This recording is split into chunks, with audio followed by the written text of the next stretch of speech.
લગ્ન પછી 2 કે 3 વર્ષ બાદ જ જ્યારે કોઈ પણ સ્ત્રીને ઉલટી થવા મળે છે ત્યારે તેને એ પરિવાર માટે ખુશીની નિશાની કહેવામાં આવે છે. એટલે કે વોમિટિંગ થવી, ઉલટી થવી એક પ્રેગ્નન્સીની નિશાની છે.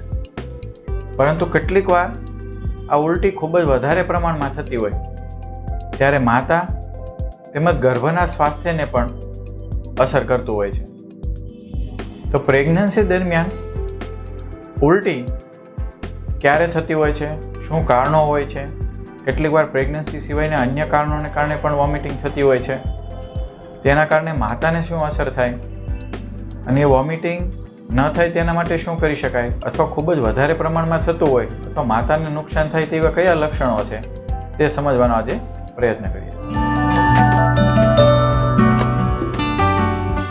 નમસ્તે મિત્રો, હું doctor Hitesh Italia, gynaecologist and IVF expert, Matulya IVF and woman care. પ્રેગ્નન્સીમાં થતી ઉલટીના કેટલાક સામાન્ય લક્ષણો હોય છે તે સમજીએ. પ્રેગ્નન્સીમાં જે પણ ઉલટી થાય છે એ પ્રેગ્નન્સી રહેતાની ખબર પડતા જ કેટલાક બહેનોને ઉબકાના રૂપે શરૂ થાય છે અને ધબકારા આવવાની, એટલે કે 1.5-2 મહિના થાય ત્યાં સુધીમાં ઉલટી એકદમથી વધારે શરૂ થઈ જાય, અથવા કેટલાક બહેનોને ઉલટીનું થોડું પ્રમાણ વધે ત્યારથી લઈ અને 3 મહિના પૂરા થાય ત્યાં સુધીમાં ધીમે ધીમે ઉલટી ઓછી થવાની શરૂઆત થતી હોય છે અને 3.5-4 મહિને લગભગ ઉલટી ઉબકા ઓછા થઈ જાય છે. પરંતુ 2-3% દર્દીઓ એવા હોય છે કે જેમને 9 મહિના સુધી સતત ઉલટી થતી હોય છે. કેટલાક દર્દીઓને 5 મહિના સુધી ઉલટી થાય છે, પછી ધીમે ધીમે ઓછી થઈ જતી હોય છે. કેટલાક દર્દીઓને મહિના બદલવાનો સમય હોય ત્યારે ઉલટી થવાના લક્ષણો દેખાતા હોય છે. પરંતુ કેટલાક દર્દીઓ એવા પણ હોય છે કે જેમને આખી પ્રેગ્નન્સી દરમિયાન ઉલટીનો કોઈ અહેસાસ નથી થતો હોતો. ત્યારે આવા દર્દીઓને એવું લાગતું હોય છે કે શું ઉલટી નથી થતી તેના કારણે પણ મારા ગર્ભને કોઈ નુકસાન નથી થતું ને? અથવા કેટલાક પેશન્ટ એવું સમજતા હોય કે ઉલટી થવી એ પ્રેગ્નન્સીમાં જરૂરી છે. તો એવું જરૂરી નથી કે દરેક દર્દીને ઉલટી થાય જ. કેટલીક વાર વગર ઉલટીએ પણ પ્રેગ્નન્સી તંદુરસ્ત હોવાનું, ગર્ભ તંદુરસ્ત હોવાના લક્ષણો હોઈ શકે. સામાન્ય રીતે આ ઉલટી વહેલી સવારે, એટલે કે ભૂખ્યા પેટે અથવા સાંજના 5-6 વાગ્યા બાદ આ ઉલટીનું પ્રમાણ વધતું હોય છે.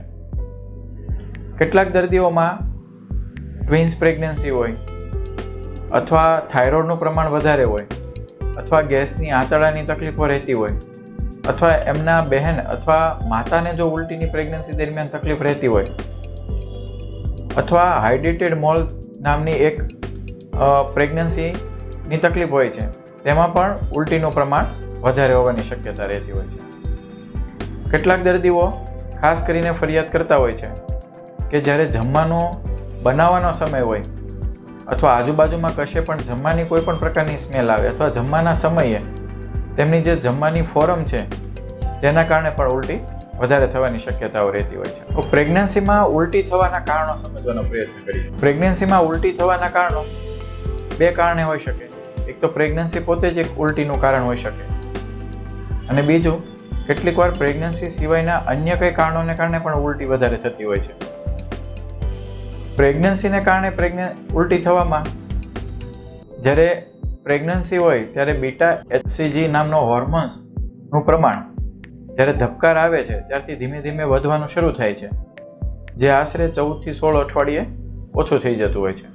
તેથી આ સમય દરમિયાન આ હોર્મોન્સને કારણે ઉલટી થવાની તકલીફ વધારે રહેતી હોય છે. અને નોન પ્રેગ્નન્સી કારણ ગણીએ તો આંતરડાની તકલીફ હોય, અપચો હોય, અથવા ફૂડ પોઈઝનિંગ થયું હોય, અથવા લીવર અથવા કિડનીની કોઈ તકલીફ હોય, પથરી હોય, તેમજ થાઇરોઇડનું પ્રમાણ વધારે આવતું હોય, આવા સંજોગોમાં પણ ઉલટી થવાની શક્યતાઓ રહેતી હોય છે.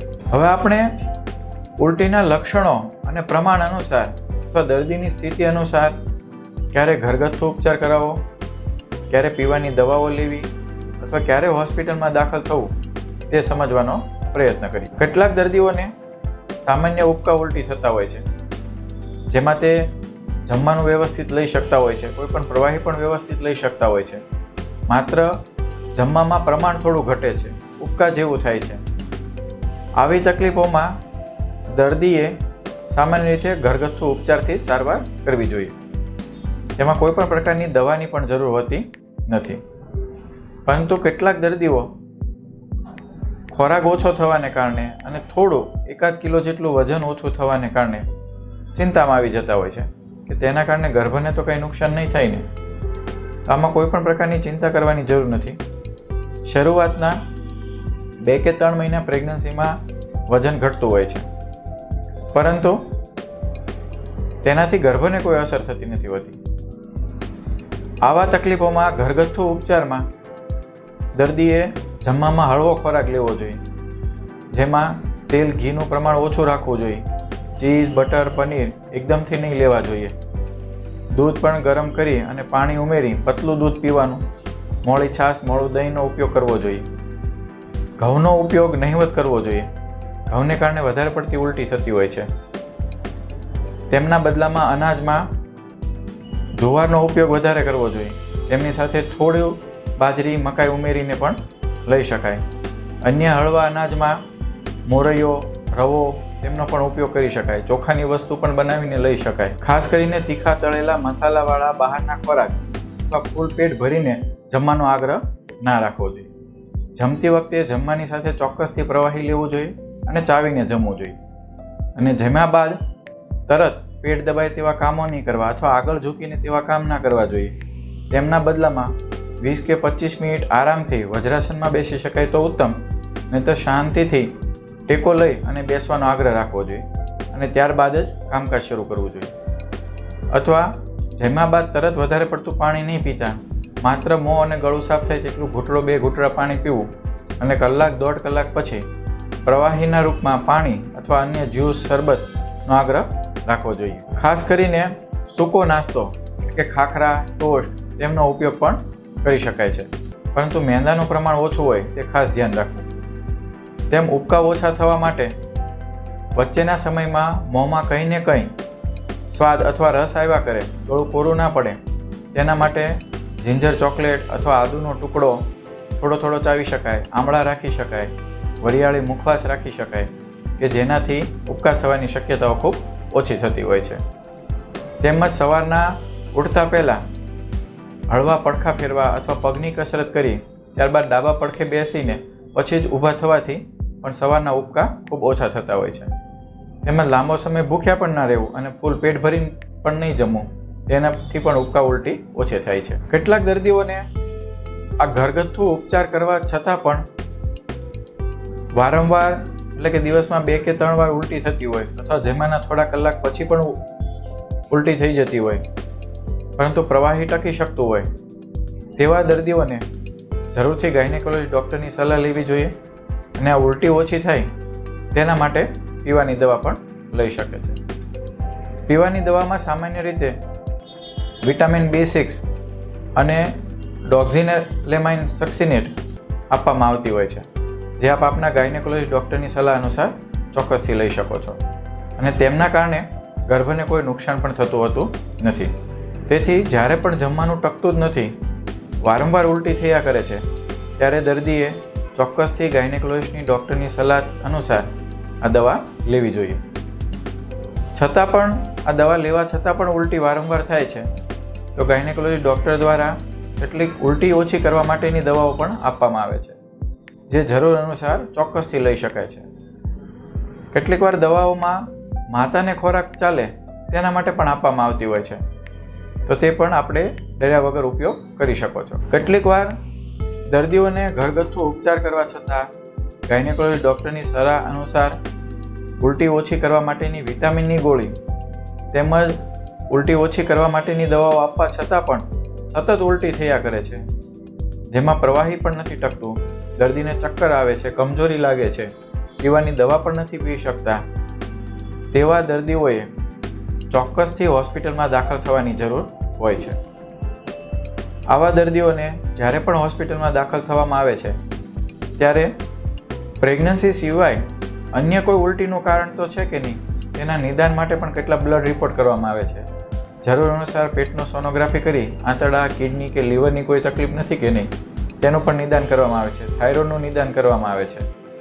તેમજ ગર્ભનો સોનોગ્રાફી કરી અને ટ્વિન્સ પ્રેગ્નન્સી અથવા એચમોલ પ્રેગ્નન્સી નથી ને કે જેમાં પ્રેગ્નન્સીમાં ઉલટી વધારે થવાની શક્યતા હોય છે, તેનું નિદાન થતું હોય છે.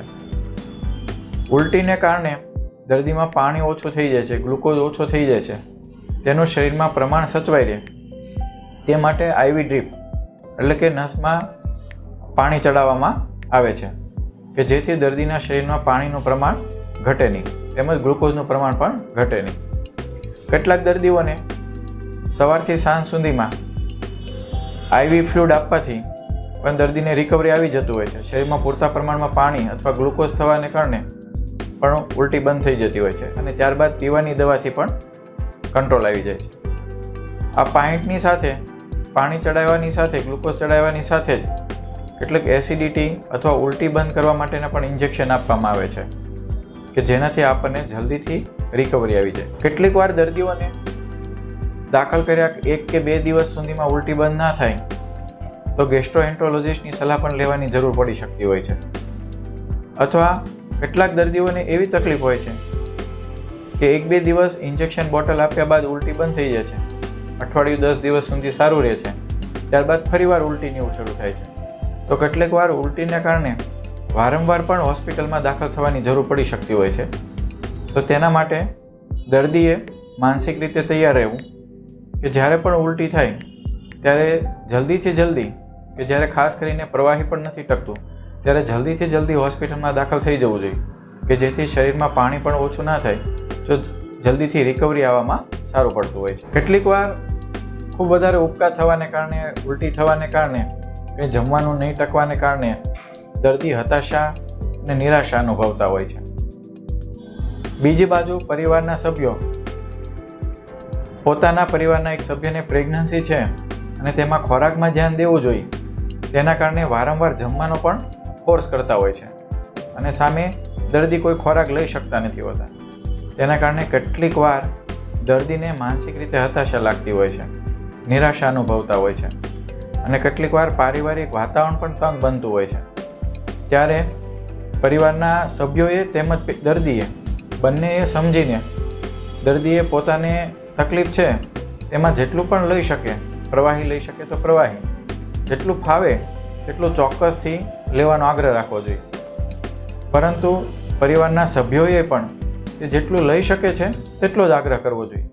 એટલું પણ વધારે જમાડવાનો આગ્રહ નહીં કરવો જોઈએ કે જેથી તેની ઉલટી પણ વધારે વધી જાય તેમજ તેને વધારે હતાશા, નિરાશા અથવા તિરસ્કાર જેવું લાગવા મળે.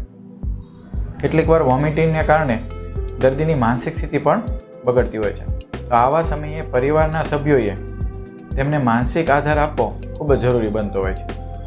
અને તેમાં પણ ખાસ કરીને જ્યારે પણ પ્રેગ્નન્સીમાં ઉલટી વધારે પડતું બને ત્યારે માનસિક આરામ માટે દર્દીને તેમના માતા પિતાના ઘરે વધારે આરામ રહેતો હોય છે. તો કેટલીક વાર દર્દીને તેના કારણે પણ ઉલટી ઓછી થતી હોય છે. તો આ એક પણ બાબત ખાસ ધ્યાનમાં રાખવાની જરૂર છે. તો આજે આપણે જાણ્યું કે પ્રેગ્નન્સીમાં ઉલટી થવી એક સામાન્ય વસ્તુ છે. સામાન્ય તકલીફ હોય તો ઘરગથ્થુ ઉપચારથી સારવાર કરવી જોઈએ. નથી સહન થતું તો ગર્ભને નહીં નુકસાન કરતી દવાઓથી પણ ઉલટી ઓછી કરી શકાય છે. પરંતુ જ્યારે દવાથી પણ નથી સારું થતું, ઘરગથ્થુ ઉપચારથી પણ નથી સારું થતું અને ખૂબ જ ઉલટી વારંવાર થયા કરે છે ત્યારે કોઈ પણ ડર્યા વગર શરીરમાં પાણી ના ઓછું થઈ જાય તે માટે હોસ્પિટલમાં દાખલ થવા માટે તૈયાર રહેવું જોઈએ. અને જ્યારે પણ દર્દીને ખૂબ જ વધારે પડતી ઉલટી થાય છે ત્યારે ઘરના પરિવારોએ તેમને માનસિક મનોબળ આપવા માટે, તેની સાંત્વના આપવા માટે તેને સમજવાનો પણ પ્રયત્ન ચોક્કસથી કરવો જોઈએ. પ્રેગ્નન્સી, વ્યંધત્વ અને સ્ત્રી રોગને લગતા વિડીયો માટે ફરી મળીશું. નારી સ્વસ્થ, ભારત સ્વસ્થ. નમસ્તે.